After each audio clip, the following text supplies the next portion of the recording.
ஒரு கிராமத்தின் ஓரத்தில் ஒரு பழைய கோவில் இருந்தது. அந்த கோவிலின் முன்பாக ஒரு எண்ணெய் விளக்கு தினமும் எரிய விடப்படும். அந்த விளக்கின் ஒளியால் இரவில் பயணிக்கும் மக்களுக்கு பாதை தெளிவாக தெரிந்தது. ஒரு நாள் அந்த விளக்கு மனதில் நினைத்தது, என்னை எல்லாரும் சாதாரணமா நினைக்கிறாங்க, பெரிய விளக்குகள் மாதிரி என்னை யாரும் பாராட்டலையே. அடுத்த நாள் கோபத்தால் அந்த விளக்கு எரியாமல் இருந்தது. இரவு வந்ததும் கோவில் சுற்றி இருள் சூழ்ந்தது.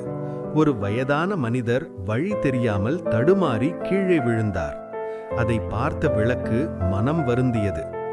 என் ஒளி சின்னதானாலும் அது யாருக்கோ மிக முக்கியமானது என்று உணர்ந்தது.